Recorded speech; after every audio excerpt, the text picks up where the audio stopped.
Hello, my name is Pat Ford, and today I'm at the studio of Latino Public Radio. We're here today to interview Charles Chaz Calenda, candidate for Attorney General of the great state of Rhode Island. Mr. Calenda, thanks for joining us today. Glad to be here, and I'm glad to be part of Latino Public Radio's interview with the candidates. As I mentioned, you're running to be the Chief Law Enforcement Officer for an entire state. A state that's structured somewhat uniquely in the sense that there's no district attorney per se, and that the Attorney General serves, if you will, not only globally, if you will, at the state level, but also on a hyper-local level, involved with prosecutions literally around the state. Tell us about your background and the motivating factors for you running for arguably one of the most difficult offices at a time in this nation when criminal justice reform is really the focus of the entire nation. Well, I've been an attorney going on 17 years now, just started that 17th year. The first 12 of those years were as a special assistant attorney general in the office of the attorney general in the criminal division. I've got the experience of trying dozens of cases, ranging from the very minor to the major criminal cases in that office. And in the last just about 5 years now, I've been in private practice trying cases against the office of the attorney general. And the reason why I'm running, quite frankly, is because that office has become too partisan. Although it is a partisan election, so to speak, in this state, really believe that this attorney general has put his political ambitions and his political agenda above the mission of that office, which is to seek justice for everybody and to ensure the law is enforced fairly and impartially for all people that come before that office. How important is it for you to have served at literally every level in every capacity, with the exception of being a judge, in a system that's as complicated as our criminal justice system, but at the same time impacts so many different lives? I think it's vitally important that you have the experience of being inside that office and being inside courtrooms every day, because the procedure often differs from what's written in those law books, what's written in the statute. You've got to know how this system works so you can improve it. Because let's face it, the criminal justice system is not perfect. It's nowhere near perfect.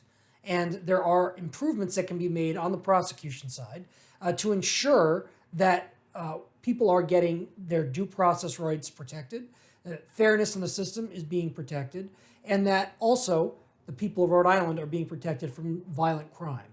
So having been in there, having seen the strengths, the weaknesses, and quite frankly, some of the ugly parts of how that office works, I'm in a unique position where I'm able to go in there and make the changes that are going to help each one of those categories that I just went through, and ensure that that office runs according to its mission.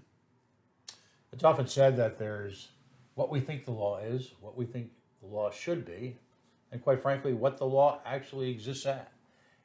Speak to the humanity involved in all that, because you touched on it briefly, the notion that you're juggling, if you will, as an attorney general, in your prior capacity as a prosecutor and an assistant attorney general, you're juggling the lives and the future of those accused, to whom our Constitution guarantees a vigorous defense, as well as the lives of the victims who very often have been permanently and tragically altered forever. How do you balance those two? The rules of ethics, there are special rules that apply to prosecutors, Pat. The special responsibility of the prosecutors is to make sure that you do balance that. And you have to do it in the sense like this. You're not there to win convictions. You're not there to run up your numbers, get notches on your belt. You're there to make sure that the right thing happens all the time. And that happens with training, that happens with experience, good and bad. You're going to learn. You're definitely learning on the job sometimes. But it also happens with common sense and the ability to use rational thought and discretion. And discretion is one thing right now that doesn't exist within the ranks of the Attorney General's office, because you have the leadership, Mr. Noronha and his leadership team, have basically taken that discretion away. And that it hurts the system that we're working in, our criminal justice system that we're working in, because it deprives your office and the staff of the ability to make those difficult decisions when sometimes a case is not as strong as you think it is. To make that decision where you're going to amend those charges to something less or dismiss those charges if that's the right thing to do and come out with a result that's just. It also deprives them of making recommendations to how to resolve cases that aren't going to be dismissed or that may not go to trial. If you have to run everything by your boss because your boss is more concerned with how the media is going to cover him and whether or not that partisan considerations about whether he's going to be reelected or not are going to come into play, that perverts the criminal justice system and perverts our justice, perverts the notion that we're seeking justice for all, because then it looks like we're here to advance my career and not necessarily looking out for the rights of the accused, the rights of the victims, and the rights of the people of the state of Rhode Island. And those are the most important things for the Attorney General, who the U.S. Supreme Court has called the Minister of Justice. This has been a tumultuous 4 years in the criminal justice system writ large, both nationally and locally. And it's become clear to folks like myself, folks, regular folks at home, that the concept and the importance of how to charge a crime is often as or more important than possibly every other consideration. Could you speak to that? Because clearly there's been some situations in the state where that has become an issue. Well, the Attorney General has exclusive jurisdiction in the state of Rhode Island to decide to charge or not charge somebody with a crime. Most of the time they're handling the felony cases, but they do handle misdemeanor cases in several different occasions. But ultimately, the rules that have always been set forth in the Attorney General's office require that you have a reasonable probability of success on the merits of the case in order to bring a crime. Now, the law says it's probable cause, but probable cause is a very low standard. Probable cause just simply means is it more likely than not that this happened and that this person committed the crime. But that is not going to be the only lens that you have to use as a prosecutor, because if you're charging every case where there's probable cause and you're not looking at what else is involved, what are the other dynamics at play, what could possibly happen at trial, what further investigation could be done, you're going to lose a lot of your cases. And that's not justice either. Charging all your cases and winning them is not justice, and trying all your cases and losing them is not justice. And right now, we've seen that the Attorney General's office has decided to charge a lot of questionable cases without giving the ability of their staff to look at them in any meaningful way. And they're losing a lot of those cases. Maybe they should have won a lot of those cases. I don't know, quite frankly, but I can tell you that I've been a part of, personally, cases where the case should never have been charged in the first place. And not only are they not dismissing or amending or reducing the charges on those cases, they're forcing these people to trial, and they're losing them, and they're losing them badly. And there's a lot of risk for a criminal defendant in that case, because they're the ones who ultimately, if they're convicted by a jury or a judge, facing the sentence possibility, prison possibility, and really, it's a situation that should have worked itself out long before that. You need to have a strong screening unit in the Attorney General, which is the unit that is supposed to screen out the cases that are not supposed to make it to court. They're not using that. They've never used that appropriately. That's one of the areas that I want to work on when I get into the office. And you would need to have a unit that has strong yet practical prosecutors to make sure that the cases that are going to court are resolved in the manner that they should be resolved in. If you could for a moment, let's extend that. Speak to the cost, the expense, the tumult, the tragedy for someone who is aggressively criminally charged in a situation where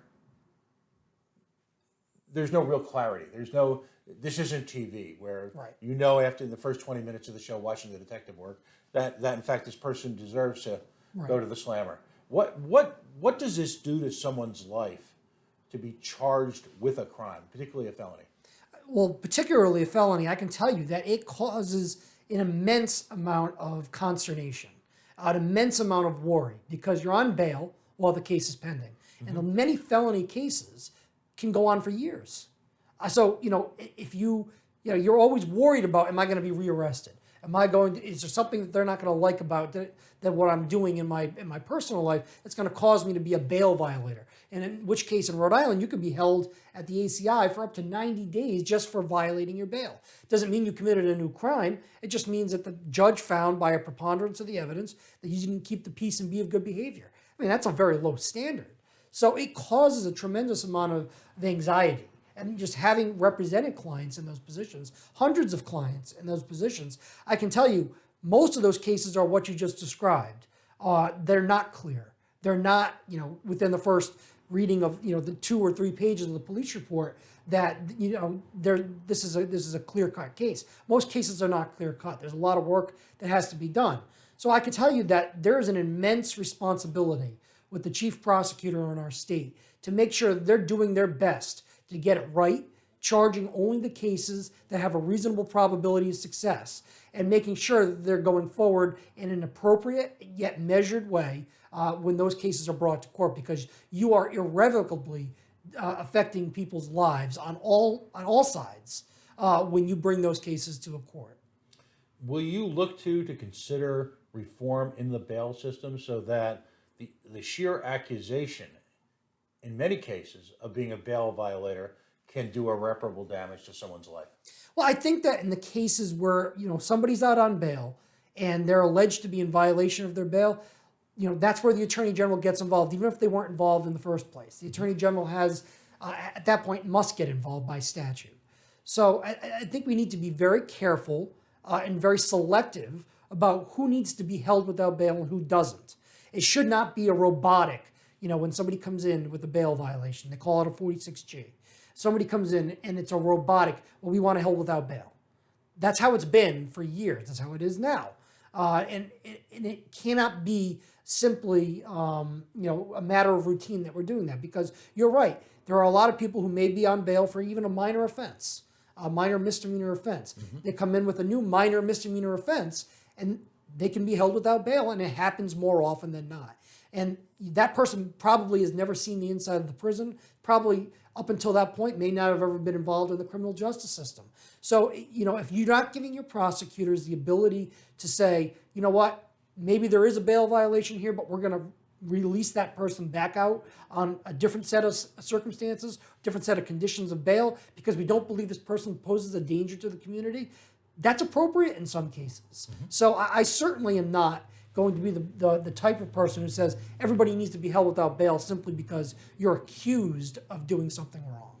Right, because the life implications of being held for 90 days can mean loss of employment, loss of housing, loss of child custody or child care. Yes. It can be staggering how quickly one can be, if you will, for lack of a better term, sucked into the criminal justice system, perhaps never to reemerge at any credible level. So it's fascinating, absolutely fascinating. Equally concerning to Rhode Islanders who pay, particularly the ones who pay close attention, is the emergence, if you will, of the use of the grand jury system. Yes. Now, I mean, the grand jury system hit a lot of us right in the face during the Raimondo administration with regard to the 38 studios, where that became, and please correct me, I'm not an expert, I just watch a lot of crime TV shows, right? All of a sudden, because these hearings were held under the auspices of a grand jury, that in fact, the information that so many Rhode Islanders craved, even more so potentially than prosecution, but simply the understanding of what really, really happened there, seems to be locked away forever. What needs to be done? And I know there were some recent cases under the current administration where the grand jury system is often used like a hammer. Mm-hmm. And quite frankly, there's also situations where the threat of prosecution is used like a hammer to gain plea acceptances, plea bargains that might have the real potential to, again, permanently alter the life of someone who might in fact be innocent. Well, there's a few different facets to what you're asking there, Pat. The use of the grand jury is only required under Rhode Island law if somebody is going to be charged with a capital offense. Mm-hmm. Capital offense in Rhode Island is one which is punishable by up to life in prison. There is no other circumstance that requires the use of the grand jury. And they changed the law years ago. Most cases that go through the court system are charged by what's called a criminal information. That means somebody from the Attorney General's office is reviewing the investigative package submitted to them by law enforcement and deciding whether or not the case is viable and should go forward and be prosecuted. The recent use of the grand jury for non-capital cases by this administration, in my opinion, has been highly inappropriate. And it goes back to the beginning of his administration when you talk about what happened at the Wyatt Detention Center. The Wyatt Detention Center, as you know, is the federal holding facility in Central Falls. And during the beginning of the Noronha administration, there was certain protests that were taking place outside of the Wyatt Detention Center. And during that protest, a truck had driven through the crowd of people. And Mr. Noronha came out immediately and said that we're not going to charge any of the protesters. He had said this pretty quickly. But we need to bring the case of the person who drove the car or the truck to the grand jury to decide what charges should be brought. Now, that person was not possibly facing a capital offense, perhaps a felony offense if there was evidence for it, but not a capital offense. And what happened was no charges came out of that. Now, Pat, I can tell you, having been a prosecutor for 12 years, you don't bring a case into the grand jury without 99.9% of the time knowing how that case is going to turn out. And the use of the grand jury in that case deprived the public in a very public situation, and one where there was a lot of crave for information, rightly so, deprived them of the ability to know what was being presented to the grand jury, what evidence was being presented, and why the grand jury potentially came to the result that they did, which was no charges. And unfortunately, our rules say when no charges are a result from a grand jury proceeding, those records are sealed, and absent an order from the presiding justice of the Superior Court, that will never be released. And the prosecutors can't talk about it, nor can anyone involved in the court system. And that's exactly what happens. So Mr. Noronha has not talked about it, and there's a reason for that. It's done by design. It's done for political protection. So he does not have to answer the difficult questions that members of the community were expecting him to answer. And that's lack of transparency. And it happened again this year with an allegation of against a Newport police officer who allegedly assaulted an individual from Jamestown. It was caught on video. The video was public. It was a pretty ugly video if you look at it from a perspective of the public. That matter, again, this person was not facing, this Newport police officer could not have been facing any capital offense. So the grand jury was unnecessary at that point. So they did not bring charges against them. The grand jury did not bring charges against this person. And it's pretty difficult to understand why when you look at that video. From what I saw, and again, I'm not privy to all the information, but the video I saw an unconscious man face down being struck by a police officer. So it's pretty hard for me to understand how a grand jury came to the conclusion that it did, that no charges were warranted. And now Mr. Noronha is not going to be able to talk about that, or is not going to talk about that under the auspices of the secrecy of the grand jury. And that, again, is ducking transparency, which is one of the biggest reasons I'm running for this office, is because as the chief law enforcement officer for this state, you have a duty to be transparent in the biggest way possible, with the exception of compromising an investigation. And I think that when you use the grand jury to protect yourself politically, that is not transparent in any way, shape, or form. We've only got about a minute and a half left or so. I'm going to two quick questions. Ones that, quite frankly, bear longer, but we'll follow that up the next time. The state of Massachusetts is, the Attorney General is Maura Healey, who is arguably going to be the next governor of the state, and one of the most activist states in the nation in terms of 2A legislation. Yet she almost automatically responded to the Supreme Court decision. I'd like you to comment on that. Mm-hmm. And secondly, let's look at your qualifications. You've got 12 plus years as an assistant attorney general for the state of Rhode Island. You've served an additional 5 years in criminal and constitutional law private practice. During your time with the state attorney general's office, you also served in a crossover role with the federal government as an assistant attorney to the attorney general of, if you will, of the Rhode Island district, for lack of a better term. The U.S. Attorney's Office. U.S. Attorney's Office, thank you. A, why won't he debate you? And B, why won't the Attorney General honor the United States Constitution and the Supreme Court? 30 seconds or less. Well, I know why he won't debate me is because he can't defend his record, because he has been a partisan activist, like he called himself to the Boston Globe, and why he won't defend the United States Constitution when it comes to the Second Amendment is because he clearly doesn't believe in that. He believes that we need to have more restrictions as opposed to less.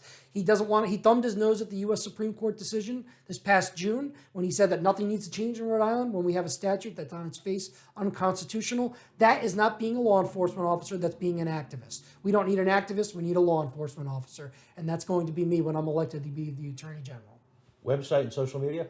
You can find me at Chas4AG, CHAS, the number 4AG.com. Social media, I'm on Facebook, Twitter, Instagram, LinkedIn. You can find me anywhere. Reach out to me. I answer my emails. I answer my calls. I'm not afraid to answer any questions, unlike the current administration. Thank you very much. Thank you.